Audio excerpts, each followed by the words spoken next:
Este aluno Alex Silva enviou a seguinte pergunta em texto, que não é o certo. Se enviar em texto, nós não respondemos. A equipe lá às vezes até responde e não adianta ficar bravo. Você só sabe mandar resposta geralzona, copia e cola, sabe geralzão? Quando eu trabalhava para Dubai, minha chefe tinha o costume de dizer para que nós enviássemos o geralzão. Você não sabe que é atender povo, né? Tem alguém que trabalha com telemarketing? Tem alguém que trabalha com o povo? Como é difícil, né? É muita gente. Então você tem que personalizar para facilitar o dia a dia. A gente faz um geralzão. Mas as pessoas não querem, elas querem respostas personalizadas. Em texto não dá. A pergunta tem que ser em vídeo para mostrar o seu esforço. Porque senão não é justo com as outras pessoas. Mas hoje, excepcionalmente, respondendo ao Alex Silva, que, como vocês podem ver aí, enviou para o nosso Instagram. A dualidade e o misticismo já explana esse caso. Qual o vídeo mais profundo que a Filosofia X tem para explicar, resolver, refutar o paradoxo de Epicuro? Quem aí já ouviu falar no paradoxo de Epicuro?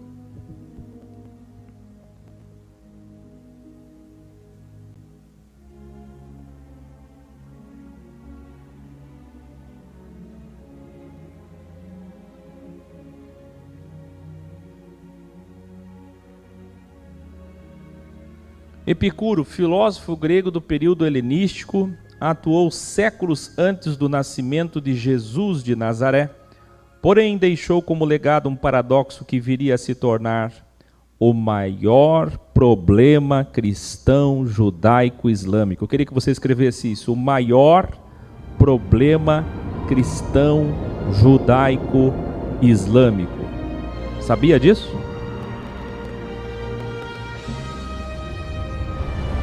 A origem do mal é o maior problema para o sistema religioso. Se tu quiser colocar o dedo no meio da ferida, sangrar, na inflamação, no pus,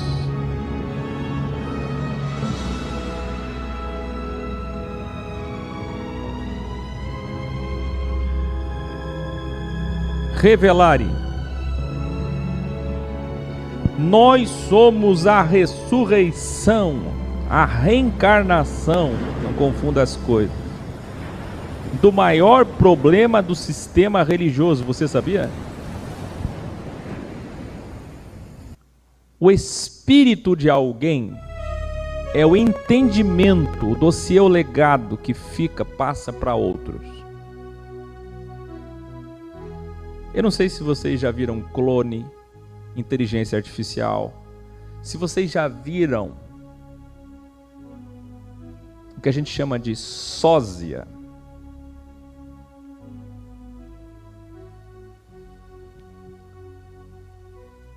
Já viram imitadores?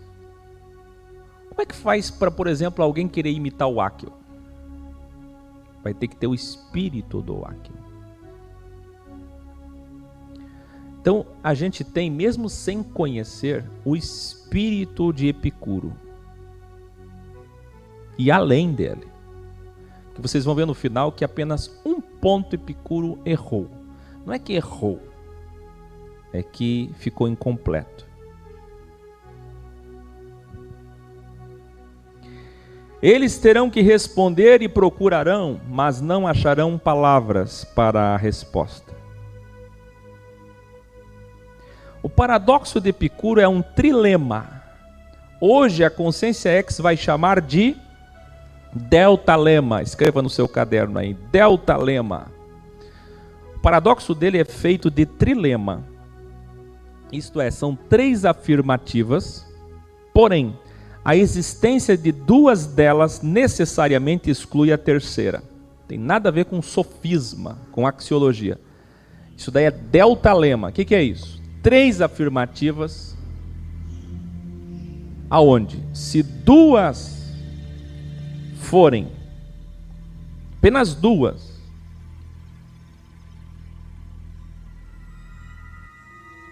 sim ou não, vocês vão ver, vão entender já já.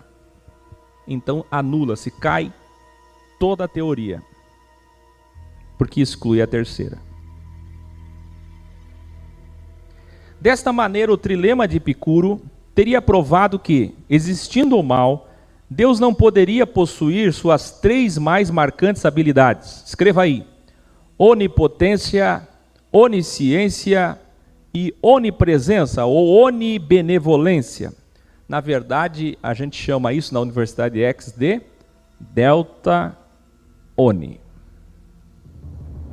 Tem um grau muito importante no X, que é sobre a explicação do fruto da árvore da vida e do jardim do Éden, onde nós passamos pela criança, inocência, consciência, adolescência e onisciência, grau 120 depois da morte. Quem já assistiu o filme Lucy? Então olha só, o problema todo, Epicuro combatia a falsa origem do mal com o Delta Oni. E ele não conhecia o X, que é aquela minha tese, não sei se vocês lembram, das pessoas encontrarem a verdade mesmo em ilhas, em planetas, à distância. Se elas querem a verdade, elas encontrarão. Isso já aconteceu aqui com entrevistados meus, vocês devem lembrar, pessoas que eu trouxe aqui, que tinham chegado a entendimentos parecidos através de EQMs, através de busca da vida toda, 30, 40 anos. Agora, acho que não faz nem 3 dias, a professora Karine me mandou um rapaz, ela disse: você conhece esse rapaz? Eu fui ver. Filosofia, não me lembro lá, consciencial, me ajuda aí, professora Karine.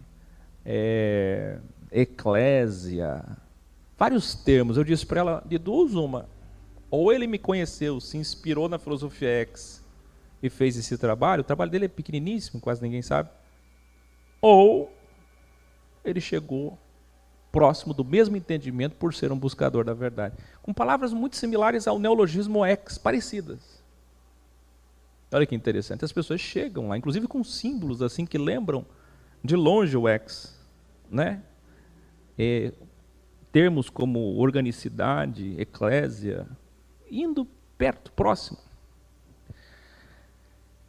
Isso aconteceu com Epicuro. Veja, você não conhece Epicuro. Eu, quando revelei, entrei, tive a coragem de falar sobre dualidade, em nenhum momento citei Epicuro. Até porque o trabalho de Epicuro não é ensinar dualidade. É refutar o sistema judaico da época e o monoteísmo. Vê, somente 2 delas, onipotência, onisciência, onisciência, onipresença, assim vai, o que configura um paradoxo enfaticamente para os monoteístas abraâmicos, os filhos de Abraão. Quais são as 3 religiões filhas de Abraão? Que pregam como axioma e epílogo de todo o seu sistema religioso a bondade absoluta, o conhecimento total e o poder ilimitado de Deus. Quer dizer, o sistema religioso todo abraâmico diz que Deus é bom absolutamente, ele conhece todas as coisas e ele tem todo o poder. Ele é Adonai, o Todo-Poderoso. Entende isso?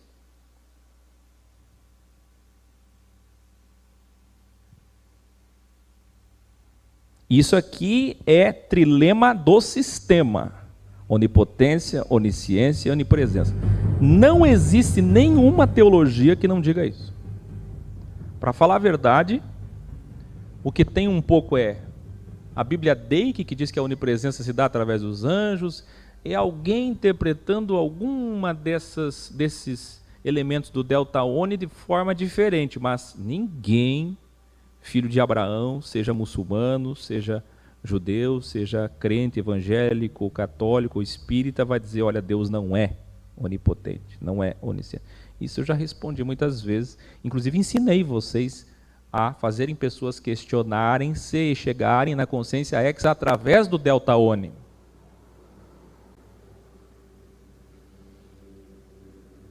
Então vamos lá.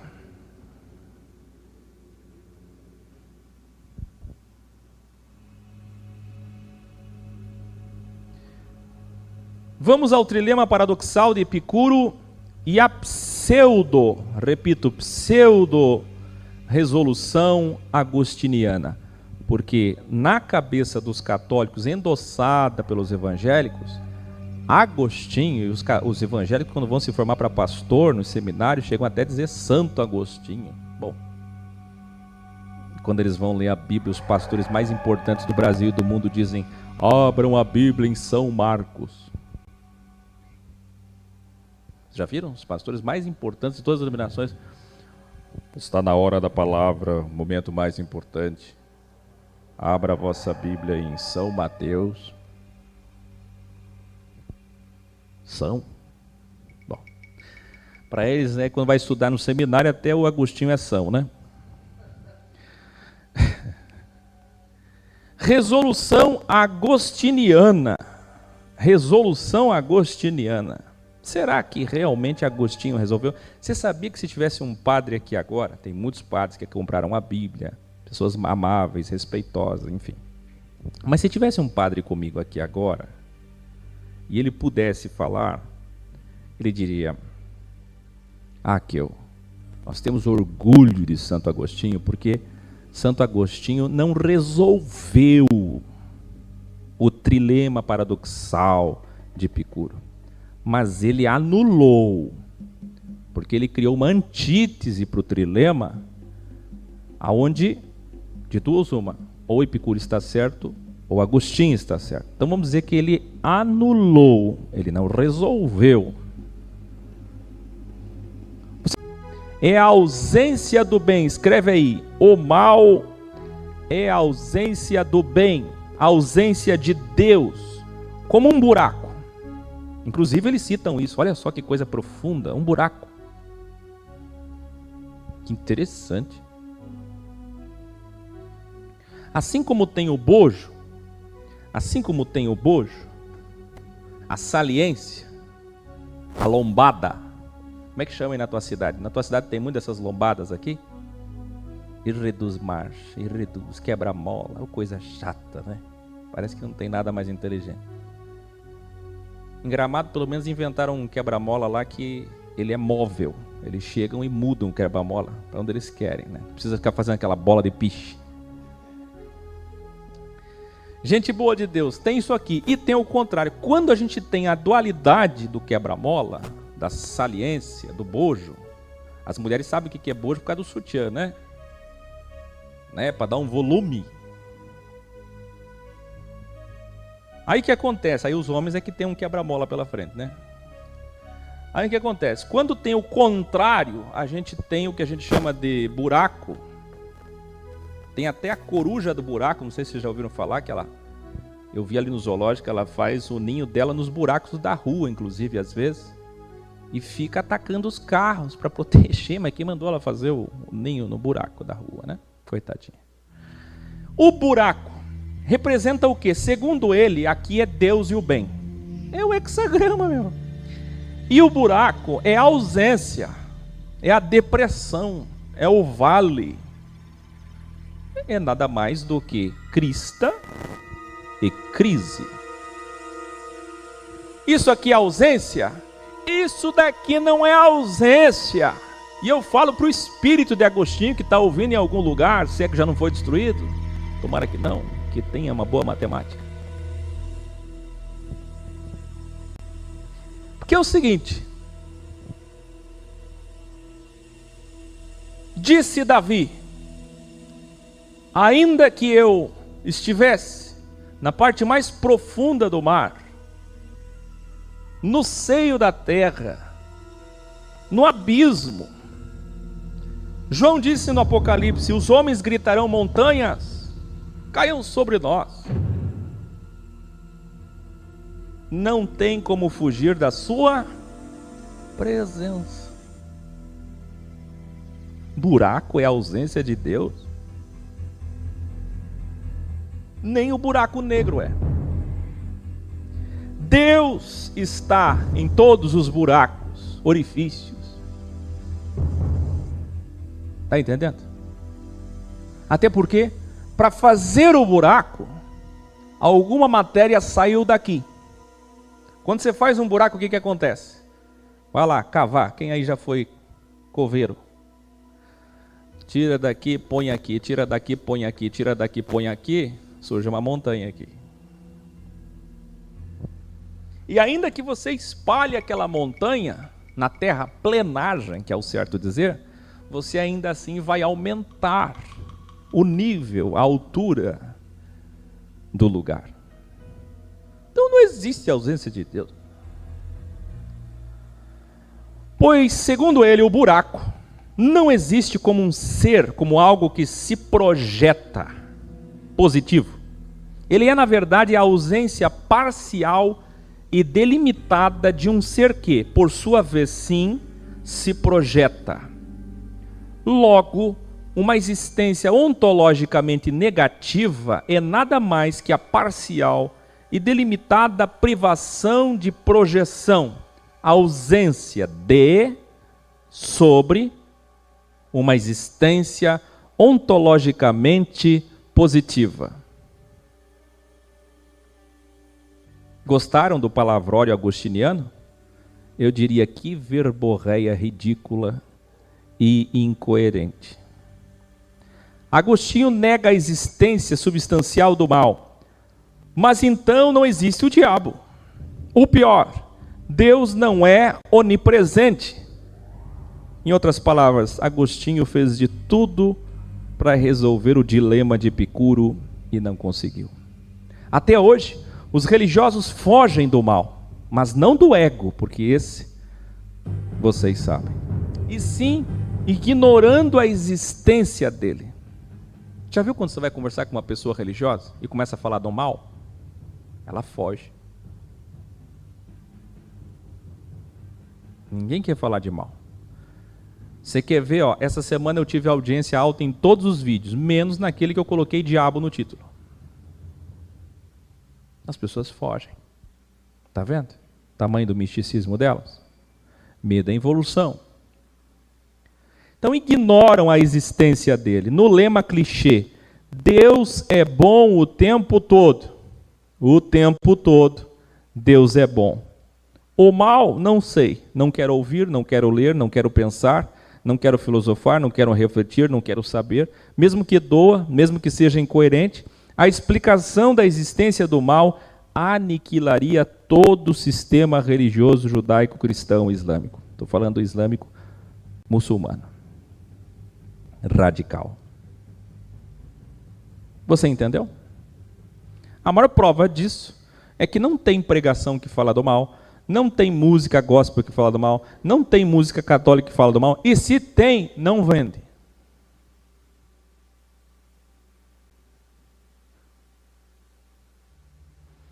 Eu quero ver um congresso Gideões Missionários, Fogo para o Brasil, Batista da Lagoinha. Eu quero ver Bola de Neve com uma faixa bem grande dizendo assim: Congresso Pentecostal, ou Congresso Cristão, conferência com Cláudio Duarte, com Silas Malafaia, sei lá com quem, e Macedo, viu? Macedo, Valdemiro, R, todos vocês.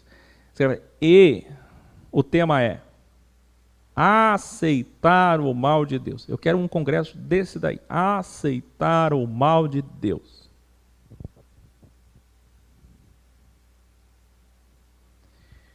Aliás, Jó faz muito sucesso lá no sistema religioso. Quando Jó é utilizado no sistema religioso, é para mostrar o homem que superou. Superação.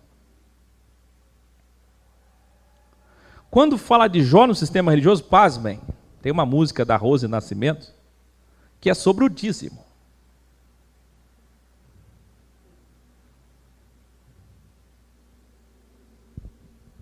Usando Jó. Vamos então ao paradoxo de Epicuro como ele é. Primeiro, o mal existe? Vamos pensar? Se o mal existe, a resposta é sim. A segunda pergunta é: Deus sabe que o mal existe? Se a resposta é sim, para Deus sabe que o mal existe, então Deus não é onisciente. Ele não sabe de todas as coisas. Está entendendo? Agora, se o mal existe e Deus sabe que o mal existe, a outra pergunta é: Deus pode acabar com o mal? Se a resposta é sim, então ele não é onipotente. Se a resposta é sim, perdão, por que não acabou? E se a resposta é não, então ele não é onipotente. Se ele não sabe, não é onisciente. Se ele não quer acabar, ele não é bom. Se ele não pode acabar com o mal, não é onipotente. Esses questionamentos de Epicuro antes de Jesus são os questionamentos óbvios, que destruiriam todo o sistema religioso. Por isso que o Aquel vem aqui e ensina, muito além da tua consciência, com todo respeito e com humildade, que Deus não interfere. Ensina a dualidade, ensina a quântica, ensina a ufologia original. Será que você está preparado para a verdade? Se Deus sabe que o mal existe, Deus pode acabar com o mal? Perguntamos, Deus quer acabar com o mal?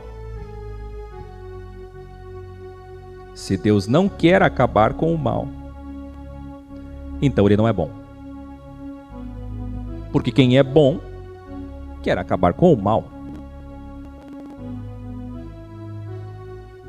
Agora, se Deus quer acabar com o mal, a última grande pergunta é então, por que o mal existe? A resposta seria livre-arbítrio, você é árbitro, você decide.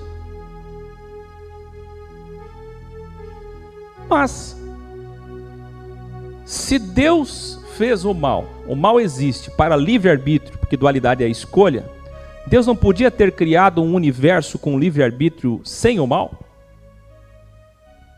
Essa última pergunta é um erro de Epicuro. Porque, obviamente, o livre-arbítrio é escolha, é bifurcação, é Y, é dualidade. Já assistiram em Black Mirror, Bandersnatch, que você vai escolhendo no jogo o que o personagem faz? Então, é o Y. A dualidade é a escolha, que é o grau 144 da Universidade X. Então, essa pergunta aqui do Epicuro, se ele estivesse aqui filosofando conosco num café, será que o espírito dele ouve? Você vai dizer, são espíritas, que espírita ouve? Misericórdia. Tem que assistir lá o grau 120 para entender. Espírito se torna como Deus. Acabei de dizer, é Oni.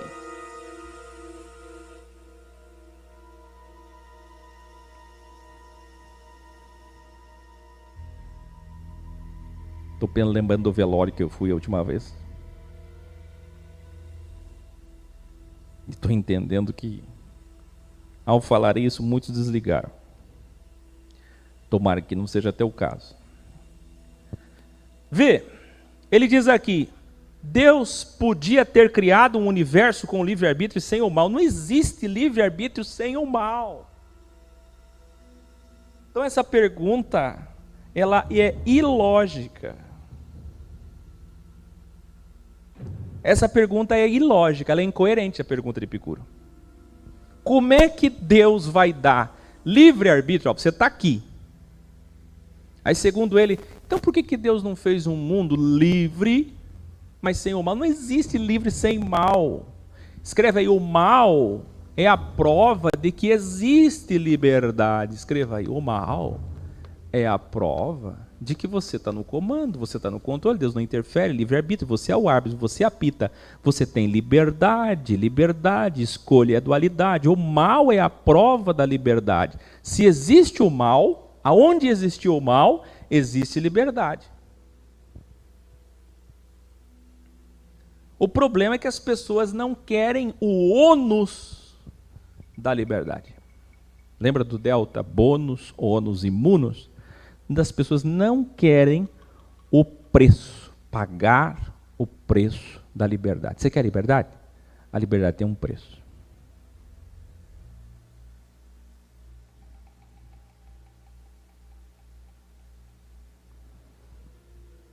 Percebe? Então vamos. Se a resposta é sim, Deus poderia fazer um mundo sem o mal, então ele não é bom. Se a resposta é não, então ele não é onipotente. Deus não poderia, Deus não tem poder de fazer um outro tipo de mundo. Esse questionamento de Epicuro está certo. Se ele não tem poder de fazer outro tipo de cosmos, ele não é onipotente. E se ele não quis fazer de outro jeito, ele não é bom. Até aqui estamos bem, exceto no falso entendimento do que é livre-arbítrio. Agora, então por que o mal existe? Para nos testar, esse eu vou deixar por último. O mal existe por causa de Satanás, a mentira do anjo caído. Assista lá, stand-up infernal para você entender. Assista lá, Salvando os Demônios. Já assistiu? Tem que assistir para entender. É impressionante. Gente, a cegueira religiosa é tão grande que depois daqueles vídeos meus, Salvando os Demônios e stand-up infernal, as pessoas começaram a me escrever assim, ó, em cachoeira. Começaram a me escrever, mas então não existe demônio? Eu cheguei agora aqui, estava assistindo, estava gostando. Então como é que fica a possessão que eu vi, que eu soube, que eu acompanhei, meus avós, meus tios, minhas mães, minha mãe, meu pai, minha sogra, eu? Como é que fica? Satanás é o culpado então de existir o mal. A culpa não é de Deus. Bom, se ele é onipotente e bondoso, teria destruído Satanás. Esse é o grande questionamento de agnósticos, de ateus, não é? Hoje é o dia que seria o dia do Cinema X. Não vai ter Cinema X porque vocês viram, para nós é muito difícil. A gente está transmitindo no Instagram, cai. Transmitindo, cai. Por outro lado, semana que vem aí o 4º simpósio, não é para ninguém vir aqui, para não ter que gastar com isso, porque vai ser um dia só. E nesse simpósio, nós vamos inaugurar a transmissão no YouTube mesmo, que atinge mais pessoas, 24 horas, dos nossos encontros de videoclipes, de vídeos importantes, de anúncios. Por que eu estou dizendo isso? Porque ao invés de cinema vamos fazer isso. Infelizmente, filmes a gente não tem como passar, a não ser que são filmes que não têm os direitos autorais e a maioria tem. Mas eu quero indicar para você, dentro desse tema, o filme Magia ao Luar. Para você entender que ali é ateísmo, combatendo a mediunidade falsa na Europa. Porém, os questionamentos do protagonista ateu são os mesmos nossos. Só faltava-lhe conhecer a consciência X para não ser ateu. Porque ele é ateu da teologia, nós também, do Deus pessoal equivocado. Então, com a mentira de Satanás, o querubim ungido caído como um raio, se ele é onipotente e bondoso, teria destruído Satanás. Vamos agora ao grave erro de Epicuro. Aqui o erro mais grave que existe, além daquele do último balão azul ali. Estão vendo o último balão azul? Além daquele, esse erro que está no primeiro balão verde, que eu vou ler com vocês agora, 341 a.C. a 271 a.C., um pouquinho antes de surgirem as sinagogas, a Septuaginta, a Bíblia do hebraico para o grego, um pouquinho antes. Olha só que nem tinha a Bíblia ainda e ele já estava questionando o sistema judaico-abraâmico. Vamos lá? Ele diz assim, se ele é onisciente, vê comigo, já sabe o resultado e não precisa nos testar. Aqui está o maior erro de Epicuro. Não é que ele está errado, ouçam-me jovens, adolescentes, crianças, universitários, não é que ele está errado em levantar a questão, em pensar sobre, em filosofar. Todos precisam pensar sobre isso.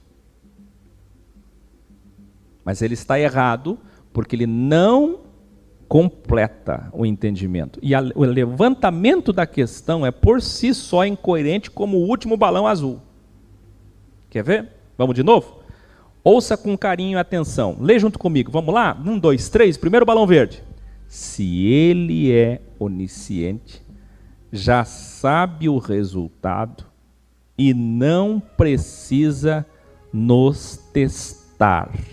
Porque a pergunta majoritária é, então por que o mal existe? Se a resposta é para nos testar, esta é a resposta filosófica do trilema. Se ele é onisciente, não precisaria ficar deixando a linha do tempo correr. Então a explicação seria essa para o livre-arbítrio enquanto teste. teste no dicionário e no neologismo ex é o quê? Vamos ver quem sabe. Essa eu vou até esperar, mesmo com delay. Teste é o quê? Vou deixar o Y aqui. Isto aí. Tem muita gente ligada aí. Crivo.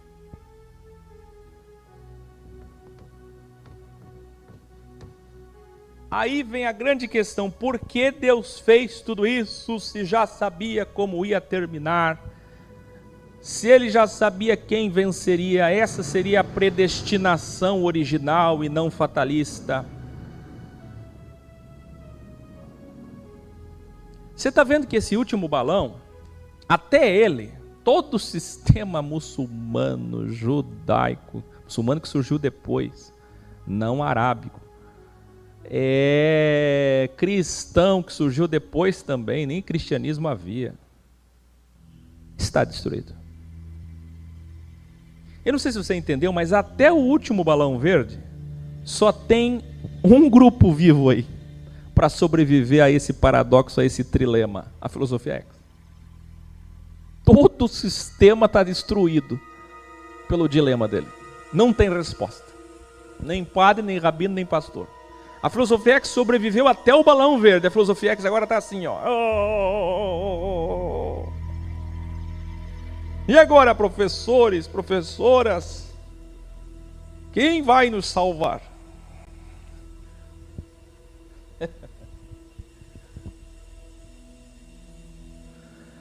Ai, ai, ai. É fácil, não é? O mal existe? Deus sabe que o mal existe? Deus pode acabar com o mal? Senão ele não é onisciente.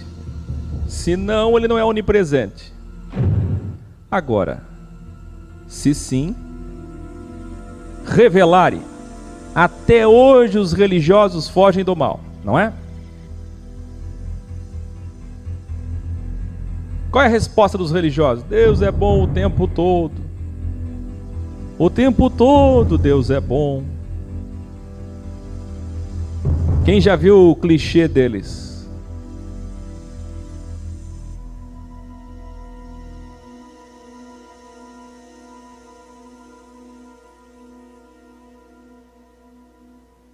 Com música de suspense.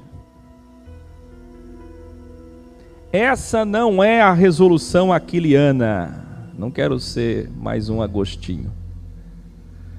Para o paradoxo de Epicuro, mas a resolução e impugnação ao sistema religioso incoerente, como também a filosofia grega, que desconheceu a sapiência suprema de Hermes Trismegisto. Ah, se Epicuro soubesse quem é Hermes Trismegisto.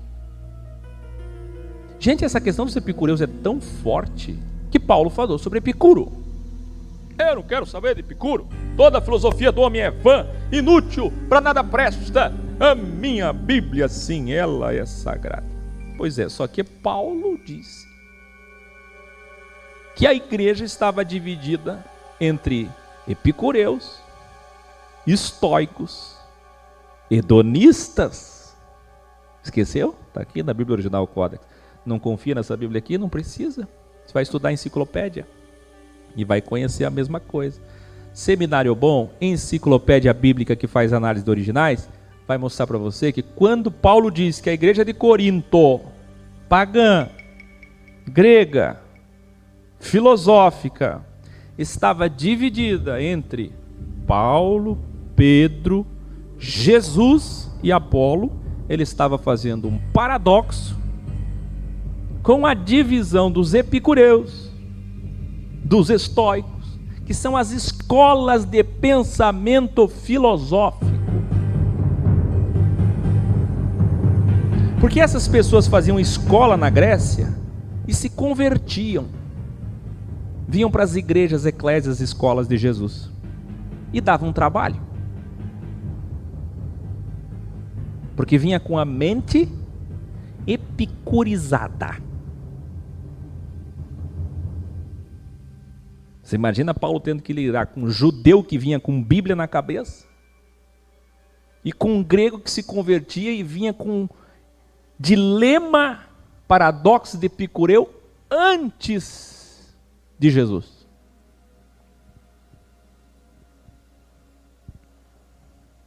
Ah, se Epicuro soubesse que Hermes Trismegisto é o mesmo Imhotep do Egito e o mesmo Enoque das pirâmides, a revelação da verdade coerente que só uma consciência ex consegue resolver, responder e ainda refutar o trilema epicureu e agostiniano, ou seja, nem tese nem antítese, mas síntese. A tese é Epicuro, a antítese é Agostinho, da teologia toda.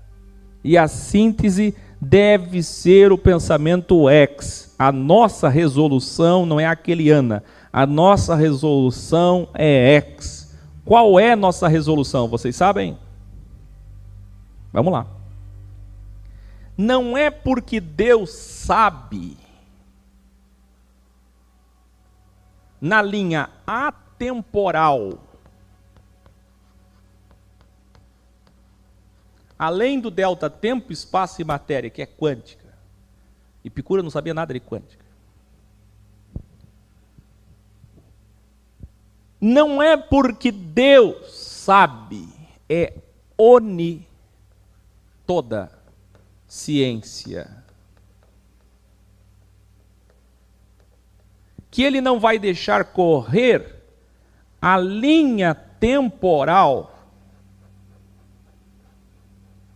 do tempo e limitação, espaço e matéria da prisão, porque ele não está provando para ele. O problema é que está na raiz, a raiz é a intenção divina.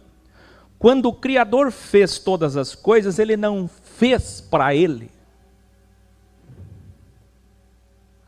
O problema desse paradoxo epicureu é que ele está combatendo um Deus de forma ácida, como se o problema fosse todo desse Criador. Ah, ele é Oni, então toma, é Deus. Acontece que a criação humana não tem como origem intencional ele mesmo, mas a coroa da sua criação somos todos nós, imagem e semelhança dele. Então a intenção divina maior é que nós fôssemos crivados para que houvesse linha do tempo e história, para que nós mesmos tivéssemos no cérebro dicotomizado memória, passado, imaginação, futuro, na nossa memória carregássemos como agimos, como fomos, enquanto terráqueos, enquanto limitados e carnais materiais, para que depois, quando além do fluido, quando além do corpo etéreo, quando estivermos na natureza divina que Paulo tanto diz, quando recebermos a natureza divina, nós possamos lembrar da nossa história de crivo, de nossas escolhas em Y, do bem e o mal, quando fomos árbitros de nós mesmos, livres. Ou seja, se ele sabe o que vai acontecer e por isso não faz e já nos coloca vitoriosos, sem deixar que nós passemos pelo mal, nós não evoluiríamos. É o mal que nos dá evolução, é o mal que nos dá memória, é o mal que nos dá passado, é o mal que nos dá história, é o mal que nos leva para cima, para o bem, para a luz, para a natureza divina. Se nós não tivéssemos o mal, não teríamos na linha temporal o entendimento da evolução. Então a resposta é: nós estamos aqui não é por ele, é através dele, mas é por nós. Ele deu tanta liberdade à criatura, à sua criação, pasmem, olha que tamanho o amor de Deus, é tanta liberdade, que ele nos deu o direito de experimentar tudo, de evoluir, de entender, enfim, na própria limitação, na própria carne, o que é ser Deus. Ele está nos ensinando o que é ser. É a escola de Jesus. A vida é a escola de Jesus. Você pode nunca se reunir em lugar algum enquanto escola de Jesus, mas se você nasceu, você está na escola de Deus. A vida é a escola de Deus. E nós receberemos essa natureza divina com entendimento, com temporalidade. Porque o erro de Epicuro é achar que a refutação tem que ser toda para o sistema e para esse Deus, oni. Quando na verdade Deus outorgou o seu poder e criar é dualidade. Ele se derivou, dicotomizou, nós somos derivados de Deus. Isto é, o seu poder emana em nós, o seu Espírito está em nós. Significa dizer que nós somos investimento dele. Nós somos investimento dele. E ele nos deu tanta liberdade que mesmo sendo células deste corpo, somos livres na limitação. E depois, quando acabar a linha do tempo na temporalidade, quando formos atemporais e oni como ele, nós seremos ilimitados.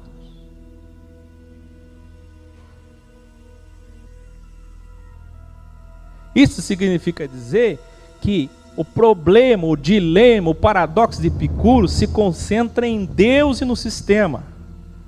Mas o nosso trilema, deltalema, se concentra em nós. Nós somos o centro de tudo. Deus já fez. E fez. Ah, mas ele já sabia, então por que fez? Ora, se ele já sabia e fez, isso aqui não é só poesia, isso daqui não é só brilho, coerência, sentido para que as coisas acontecessem, mas isso daqui é poder também. Veja, o tempo todo Epicuro e Agostinho estão falando, ele é onipotente. Onipotente ou não? Tem todo o poder ou não? Adonai ou não? É o Shaddai ou não? Ele é poderoso ou não? E é exatamente porque ele é poderoso que ele criou a projeção da linha temporal do tempo. E quer saber? O buraco é o mundo. Agostinho disse que o buraco é projetado. Está aqui o buraco, o crivo. O buraco que você se refere não é o mal. O buraco é a existência humana. É uma desgraça, mas Deus está lá. E está lá para que na linha do tempo temporal nós pudéssemos entendê-lo. A vida é tão simplesmente uma escola para a gente exercitar a empatia divina. Como podem criaturas se colocar no lugar do Criador sem passar pelo que o Criador passou? Pelo que o Criador é. Porque quando a gente diz que Deus está acima do bem e do mal, ele passou pelo bem e o mal. Só tem um jeito: viver. Então você reclama da vida, mas a vida é a oportunidade que Deus está te dando para você entender Deus. Na verdade, seus 70, 40, 50, 70, 80, não sei, anos de vida é para se colocar no lugar de Deus. Para que você saia daqui ilimitado, sabendo o que foi temporalidade e limitação. Então por que que Deus fez tudo e deixou correr? Porque o centro de tudo, o Iod, a centelha divina, somos nós. É para que nós saibamos. Ele já sabe. Tá, ele já sabe, mas e nós? Nós temos que saber. Não é ele que tem que saber. Mas então por que que Deus fez se ele já sabe de tudo? Ele já sabe, e nós? Nós seremos suas novas emanações, sefirás vinculadas à sua glória. E quer saber, eu termino o grande finale dizendo, esse é o poder. Isso que significa onipotência. Sabe por quê?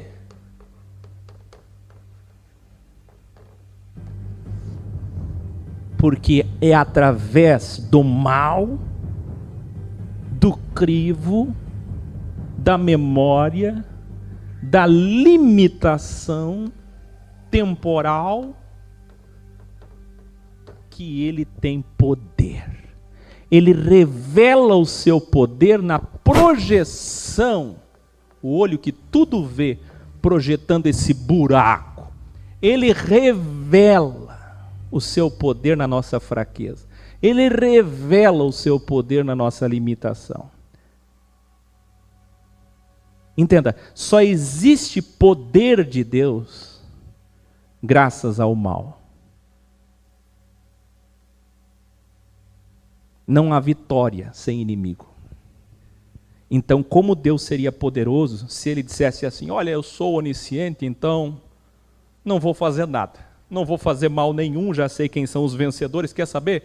Eu não vou fazer planeta, eu não vou fazer vida, eu não vou fazer nada, porque eu já sou poderoso. Venham todos que já venceram, venham, não precisa passar por isso.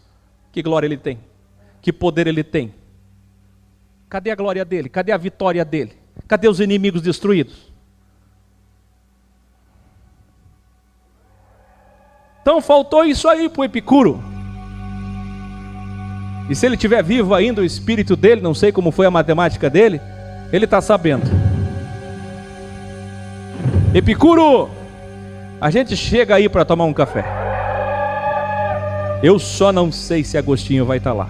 Tomara que esteja também, porque o café vai ser ainda melhor. Estão preparados para tomar um café com Epicuro e Agostinho? A gente acerta as contas depois. Vamos mostrar aqui que existe um grupo na última década que entendeu. Mas foi muito agradecido, porque naquela época, 200, 300 antes de Cristo, levantar esses questionamentos, impressionante. GT,